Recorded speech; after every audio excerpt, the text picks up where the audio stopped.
Hello, and thanks for tuning in to this episode of R&R's Ask the Expert.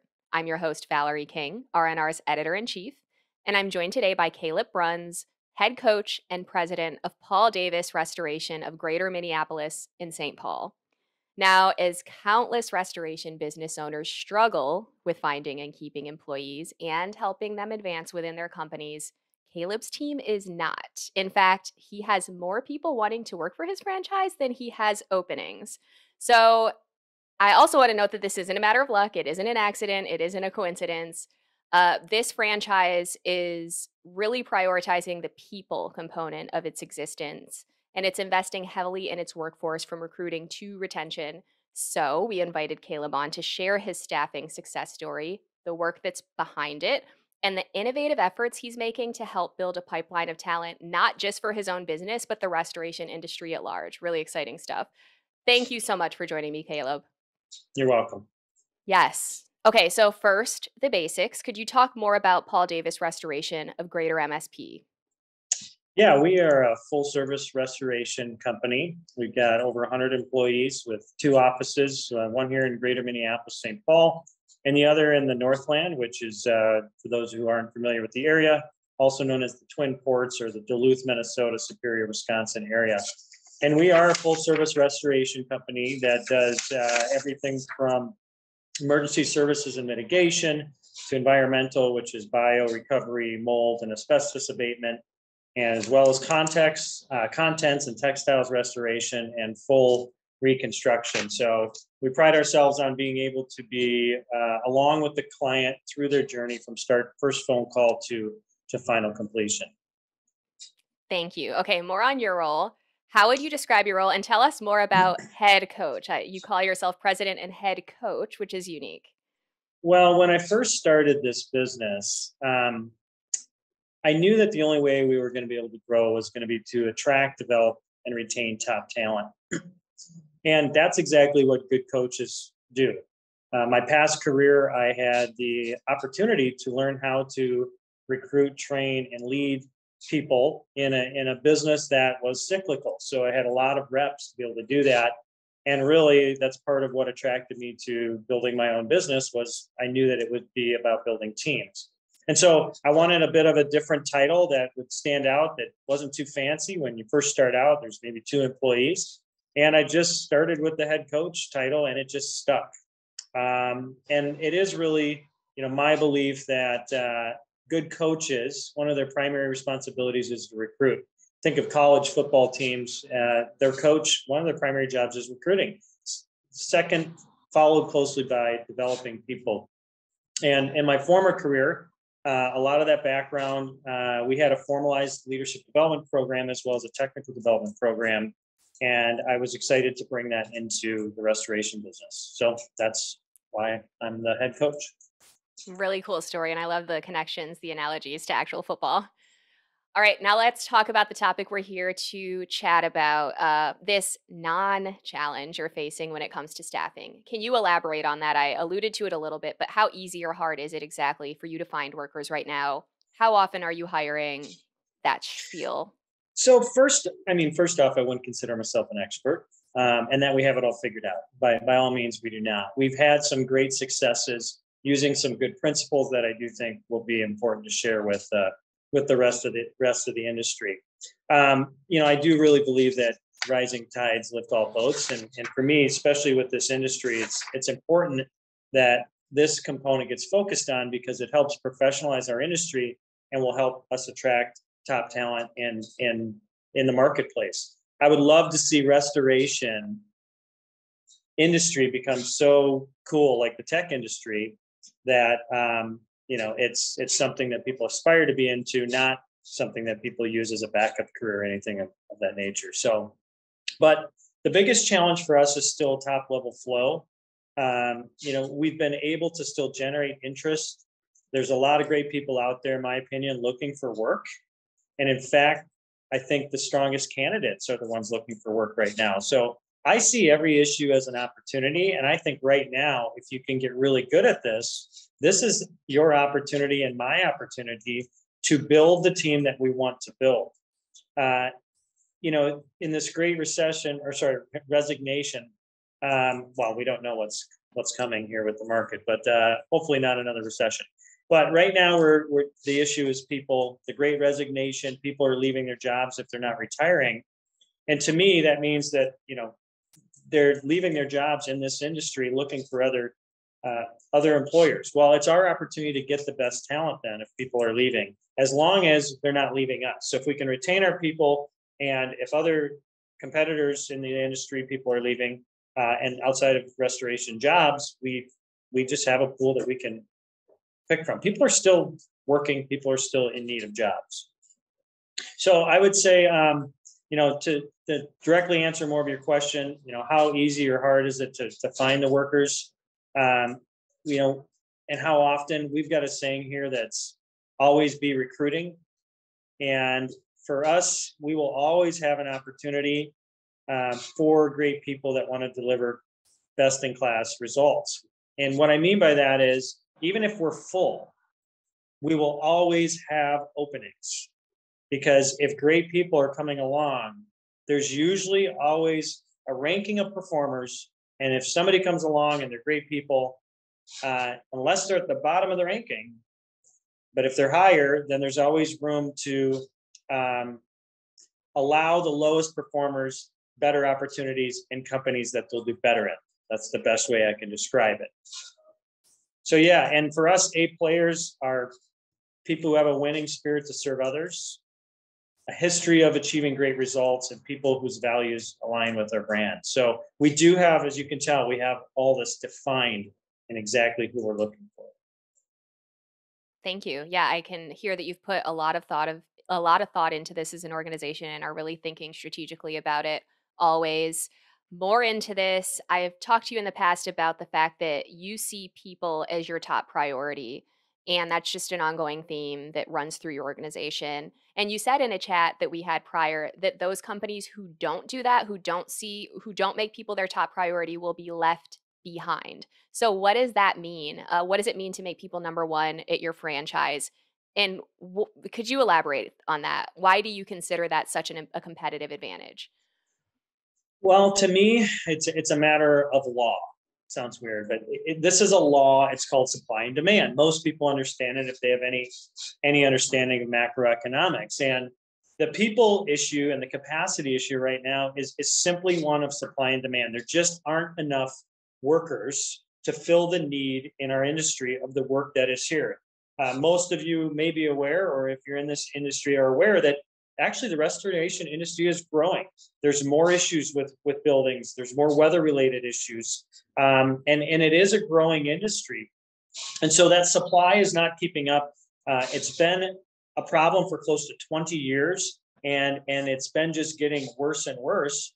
And now, just because of the issues in the economy, people are becoming more aware of it. And it's not going to change anytime soon. In fact, the trends are it's going to continue unless we do something about it that's above and outside of our organizations. And some major shifts need to happen in our society to make that happen. So if that's the law, if that's what's happening, eventually the people who have the workers will get the work. It may not happen overnight, but whoever's going to have the workers are going to get the work. It's as simple as that. Even if you have existing clients that want to use you, at some point, if you can't service them, they're going to go elsewhere. And if you have people and you're open for business, that work's going to come to your company. So, I'm just dumbing it down and going, it's that simple. Whoever's going to own the capacity is going to own the market. That makes a lot of sense.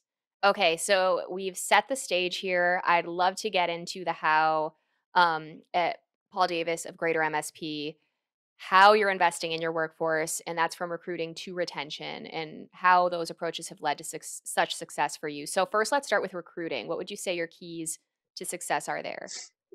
I think on the recruiting front, one of the keys is really having a compelling story to sell to the market from the beginning of the relationship, from the first phone call. At the end of the day, why would they want to work with you? And if it's for a paycheck, then that's not enough. People don't leave jobs for pay. They leave jobs for a bad culture, or they leave people. And so in the same way, People aren't attracted to your job just for pay. There's something else. And if it is just for pay, come and go, easy come, easy go. And so it's having that compelling story of why work here. So it's important that you have that. And for us, it's about making a difference. We call them difference makers. And that is our compelling story. So we are looking for people who want to make a difference in the lives of the people that we serve, and people who actually enjoy helping people. And second part of that compelling story is then what is in it for them to be in our culture? And our compelling story to them is if they want to learn, if they want to grow in life, if they want to build a career and have a path, then all are welcome. Doesn't matter if you have zero experience or the most experience in the industry. We will take anybody if they align with our values, have a winning spirit to serve others, and have a history of achieving great results. So that compelling story is super, super important. And let's not forget pay. Pay is absolutely important. So it's important that we're matching the position with the right amount of compensation. And that's definitely something that has been a big topic of discussion lately. Thank you. All right. Another layer of staffing. What would you say keys to success with the hiring part in that onboarding process are beyond the initial recruiting efforts? So for us, our onboarding and hiring process is pretty rigorous. Not necessarily for the candidate. We meet them where they're at, depending on the level of position we're recruiting for. So if we're recruiting for a CFO as an example, it's going to be a different process than recruiting for a frontline hourly technician. But we have our regimented process of how that looks and works. And that's important for us to stay on that. That includes, as an example, that might be a first phone call. Again, selling the compelling story, followed with a meet and greet, come and take a tour of our facility and meet some of the people, kind of get a feel for the culture. And then from there, they decide, do they really want to interview or not? And it allows us to kind of gauge, do we really want to interview them or not? We really look at interviewing in a different way. We look at interviewing as, this is a weird analogy, but it's almost like dating. And we won't go down that whole analogy, but it's really about how do we make it work in a way from the time we have a phone call to the time we sign papers, that this is going to be something that is really going to work for both parties. So we go in with the intention that, hey, for your benefit, candidate, we don't want you to waste your time. Do you really want to start a job somewhere and quit 2 weeks? Do you really want to start here for 2 days? It's awkward starting a new job, right? We all know that. It's, you don't know what you're doing, all these new people, like who really wants to do that over and over again? And we literally have these kind of conversations to say, hey, let's make sure it's going to be a good fit for you. And all within the confines of a well-established process that we have. There used to be this saying of hire slow, fire fast. I'm definitely a believer of that. In today's market, though, it's almost hire fast, fire fast. So that's something we have to consider too. There's just no patience anymore with the amount of opportunities. If we don't get that down or get an offer out there, get the right person, excited enough, fast enough, someone else is going to get them, or they're going to go somewhere else and lock down a job somewhere else. So that's super important. And the last thing I'll say about the hiring stuff is hiring is guessing, firing is knowing. I stole that quote from Gary Vee. It makes so much sense. You never know for sure what you're going to have when you hire somebody. You always know when they quit or you let them go, because that's the reality. But it's guessing. So whatever you can do to minimize the guesswork through your process allows for success for both parties as much as possible. And this isn't perfect science. We're all human. And we know that's just part of humanity. Very helpful. Yes, as educated a guess as possible. And I'm also hearing to your point about hiring fast and firing fast, you are agile in how you approach this based on the market. So there's that you're not sticking to your initial philosophy that you followed based on this broader environment you find yourself in. Okay, so next layer, keeping the peeps. Can you talk about Keeping the the peace. success with employee morale, which is always important, and performance and advancement, and really just keeping them with you, that retention component? I like that, keeping the peeps. I'm gonna steal that. That's gonna Thank become you. I'm flattered. a mantra around here. And in fact, that actually, that is actually, it just reminded me, one of our biggest quarterly initiatives right now that the entire company is doing is to meet and do individual retention plans with every single individual. That includes, depending on the level of complexity of their role, that includes a performance meeting, that includes a career discussion, and these are authentic meetings with prep required and really getting to know where someone wants to go, because maybe they're in a seat they don't want to be in and we want to move them somewhere else. And then final, a compensation discussion, because this is real right now with the great resignation, call it the merry-go-round. It is real. And if you're not having conversations intentionally about money right now, they may be looking elsewhere, because I think a lot of companies are only selling right now on money. Come here, and that's going to drive up inflation, bigger issues, stuff out of my pay grade. But I think that's super important that you're having those conversations and there's intentionality around that when it comes to retention. But keeping the peeps, I always feel like we're not doing enough.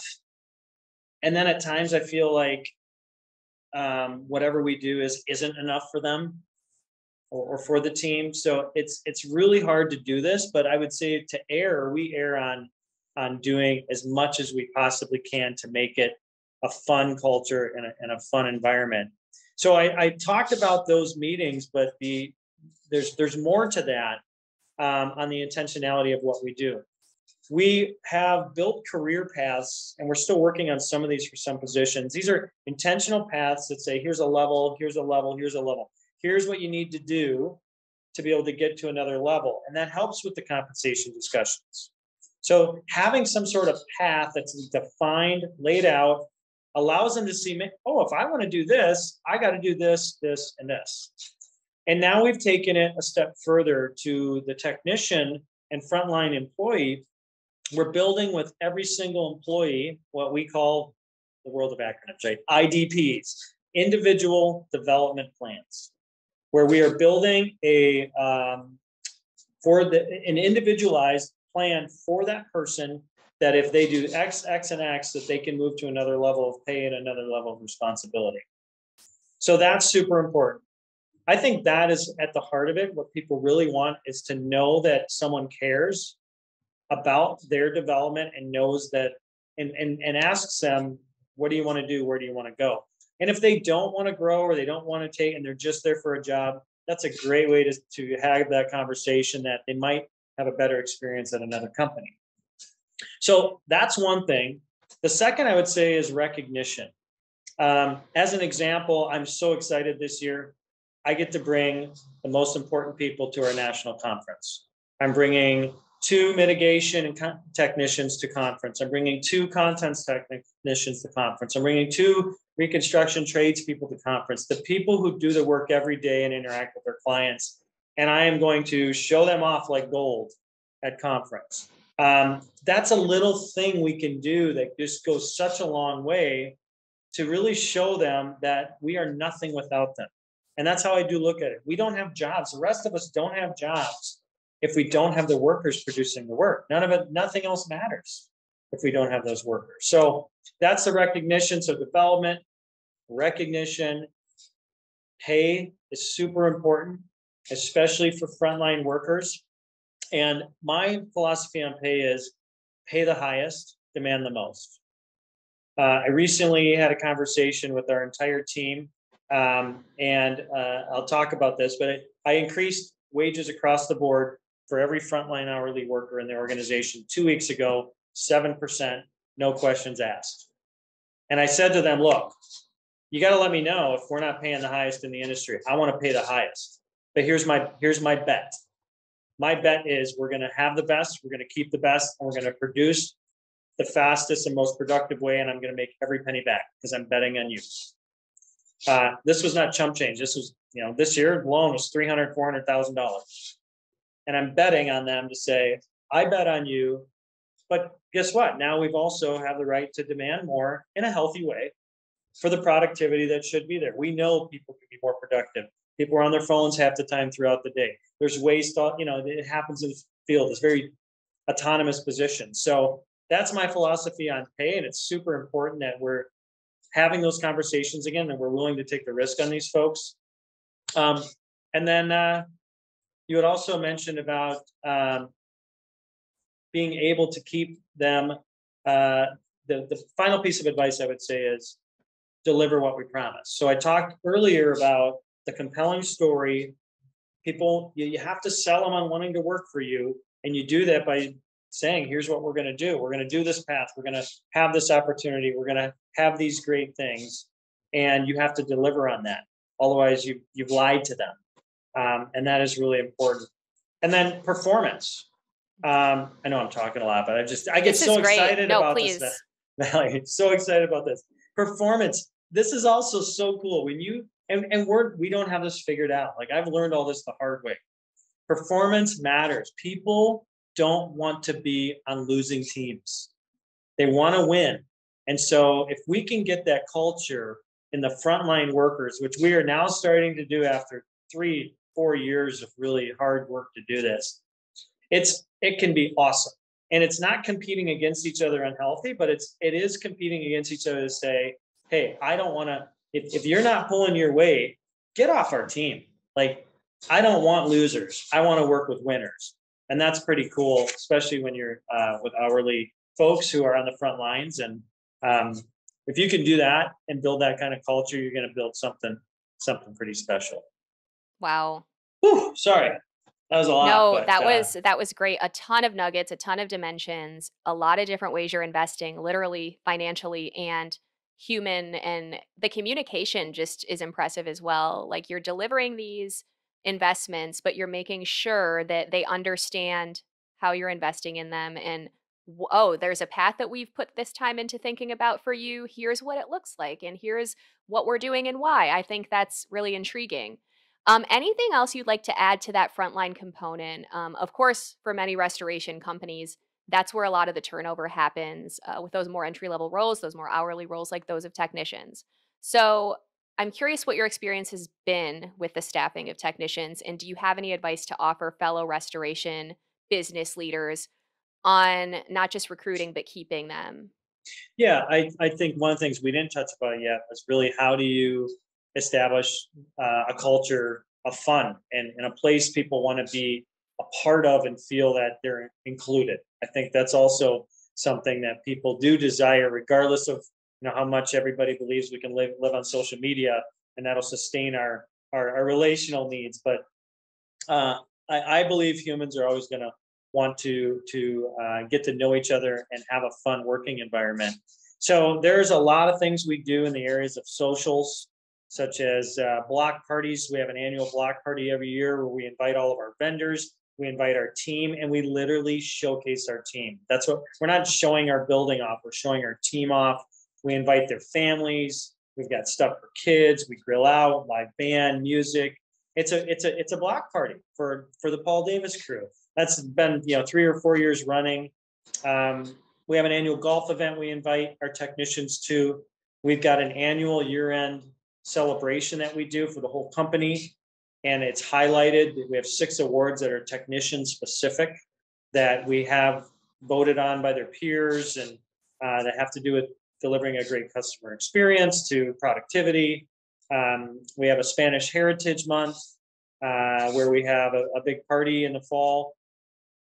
We do monthly awards and monthly, most valuable player awards. They get dinner with the bosses. We just rolled out, this is my favorite so far, we rolled out a structured anniversary program from year 1 to year 20. Now, we haven't had anybody hit 20 yet. We're only 12 years into the business, but I've got my original employee with me, which is awesome. We've had multiple people hit 10 years.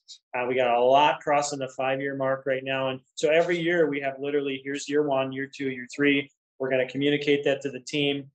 Part of that is dinner with me and their families. So kind of little things make a big difference as part of the model.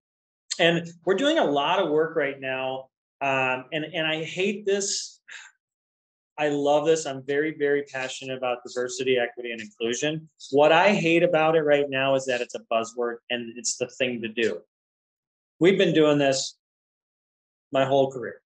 And so it's a little weird that way, because now it's like being highlighted.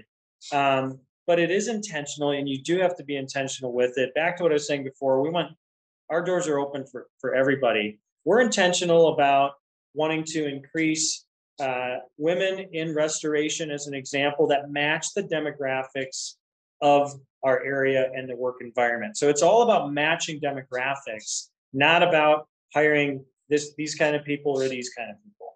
It's about what are the demographics in the community to make sure that everybody has an opportunity who lines up at our door. Cool little things. We offer SSL, Spanish as a second language, for all of us gringos who don't know how to speak Spanish. We offer ESL to our Spanish partners who work with us. We do personal financial training that we can help. Everybody wants to make more, but it doesn't matter how much you make if you spend it all, right? So, how do you use tools to save money? How do you invest in your future? We do 401k matching. It's really, there's just, like I said, we're doing as much things as we possibly can to make this a great place to work. So our philosophy is, as an example, if your average frontline worker, the pay is $20 an hour, as an example. Well, you're going to attract a $20 an hour person. Or I've seen some people in the industry are, hey, I'm going to pay somebody $15 an hour who has no experience. You're going to get people, and now, by the way, that's minimum wage in many, many, many areas. So you're going to get that kind of worker who's in that marketplace. And so you can't pay a $20 an hour worker $20 an hour and then complain about how unproductive they are. And my philosophy is simply, if you paid that same $20 an hour worker who might be working half as productive as they should, well, then you're technically paying them $30 an hour anyway. Sorry, your cost is $30 an hour. Paying them $15, but it's costing you $30 to pay them for an hour of productivity. You might as well give that to give one person $30 an hour, you get that hour of productivity from. In other words, you get what you pay for. Love it. That's a really cool way to think about it, which I have never heard. It makes so much sense. It's one of those things that makes so much sense, and you're like, why haven't I thought of this? Well, it requires risk. And many owners and many folks are not willing to say, I'm going to pay an entry-level worker $30 an hour, because they're fearful they're just going to overpay and still get that $20 an hour person who's not as productive. Thank you. Okay, I did want to ask you about something that came up before we pressed record, and it's about when someone does decide to leave. You talked about a policy, so to speak, that you have with the returning of people who do choose to move on. Can you talk more about how that works?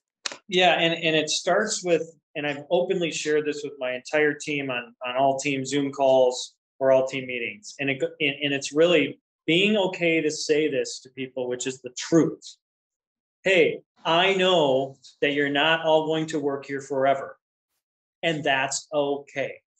If we can be a place for you on your journey of development in your career that is helping you get to where you need to get to, awesome.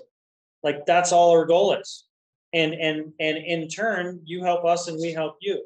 And as long as we're upfront about that, and it's time to go to a better opportunity, we want that for you. Let's have the conversation. Let's do it in a way that's productive. Give us enough time to find your replacement, and do this in a way where you don't burn any bridges. And then I tell them, look, we'd love to have you back.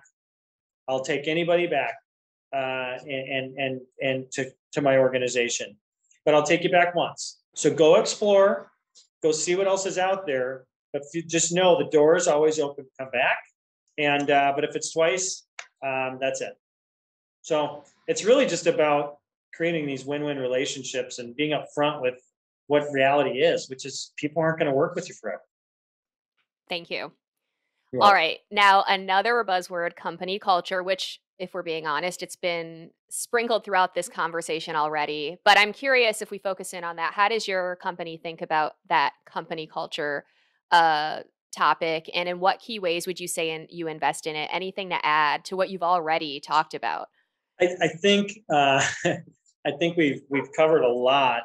But I think what comes through it when you have that development culture and you have a culture where people want to stay, it gets to be known in the market. And I just got to share this little story with you. So we were talking to somebody who had left our organization, and we're not necessarily a fit for our culture. And the word culture, right? Do you know what's the root of the I don't word know. cult? Cult. Oh, cult. Yeah. Yeah. Yeah. And that's a really, really negative connotation, right?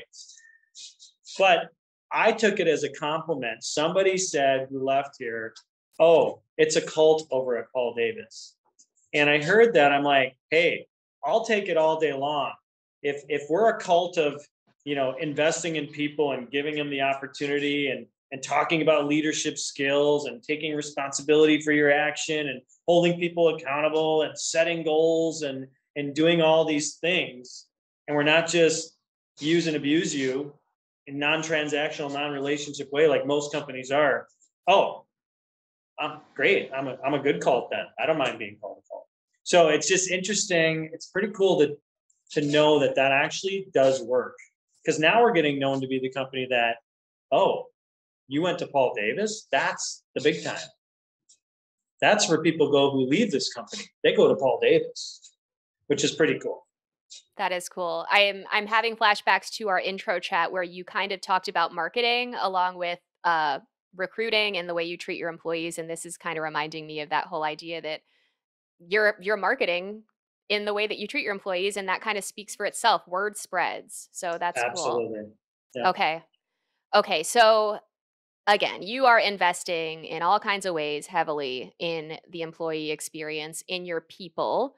I'm curious what goes into that. I understand that you have dedicated staff to recruiting and HR. So could you elaborate on what that looks like at your franchise? Yeah, I think I probably made it as a focal point for the really intentionally the first time in the fall of 2017, where, at our size, people would say, why did you hire a recruiter? And intentionally, the reason I hire a recruiter, because we wanted to grow. And it was absolutely a game changer in our ability to grow. To be able to just match the market that fast with people was super important. Our next level now is a full person who can help. I call it a talent acquisition specialist on the recruiting, and now it's talent acquisition specialist is in charge of recruiting and retention. So they're full-time, and I'm taking it a step further to subcontractor and vendor retention. It's just as important. What are we doing in that marketplace to help build subcontractors, recruit subcontractors? That's just as much of a labor shortage as our own teams. I mean, that's in some companies that's actually a bigger issue, especially companies who don't recruit their own employees and they subcontract everything. So it is a big issue. So we've invested in the executive level people to help focus on that, and really somebody who can just make it a dedicated part of their responsibility. No different than hiring a marketing person. I think what you probably remember me talking about is the idea, and this was one thing I want to make sure we hit on. It's the idea that really all we are is a conduit between two markets. As a restoration, we're a conduit between our clients, which is our policy holders and our paying partners who need the work done, and the people who need to work. And our job is to put that all together. But so many times it's just focused on the clients and nothing with the people who need work. So the more we can match those two and make that the focus, I forgot what side my hand was on, of the people, you're going to, back to what I was talking about, supply and demand, you're going to be able to grow your business. Now we've talked a lot about your internal strategy when it comes to talent and people and growth. I'm super excited now to learn more about what you're doing to build a pipeline beyond just your own business, which is into the restoration industry overall, looking at trades. Can you tell us more about the academy that you have in the works? Yes. And first off, I will just ask the listeners, we are actively recruiting. See, always be recruiting for an executive director for our nonprofit that we launched last year that has been a dream project of mine for 5 years, called Pathways Trades Academy. So if anybody in the listeners have anybody in the Minneapolis-St. Paul area or willing to move, we are looking for a serious executive director to really take this to the next level. So what is Pathways? It's exactly what it sounds. Pathways Trades Academy. It is a academy that takes folks who have zero experience, underserved people who may not have access to the trades, high school students. So we're intentionally going into the schools to recruit and spread. My whole tagline is, how do we make the trades cool again? It used to be okay and it used to be cool to leave high school and not go to college. And as we all know, the awareness has been growing tremendously for, I don't want to devalue a college degree. I have one. I think everybody should get one if that's what they want to do. And it does add value no matter what it does for you and your ability to get a job. And there's just as many opportunities for folks who learn differently, who can learn in the trades and build awesome careers that are six figures over time with no school debt and make it an awesome place. And I as you can tell, I'm very passionate about it. There's a whole group of people, probably a third of human beings that are, if you do the science behind this, that are kinesthetic learners. What does that mean? That means that they learn with their hands. They need to have action. They need to be out and about. That they don't learn through a book. Well, guess what? That's the people we need in our industry. And it's got to be okay and it's got to be cool to be able to go there. And, not calling out schools, but shame on the schools and me if I've ever done it to my kids and the parents out there that make people feel like they're a failure if they don't go to college or they didn't get into a degree of a normal university. Because I don't know what the population is that doesn't have a degree, but it's a huge part of America, and it's a huge part of what is, I believe, a lot of the problems going on and a lot of the confrontational issues that are happening in our society is, the generation, the wealth gap and all of that.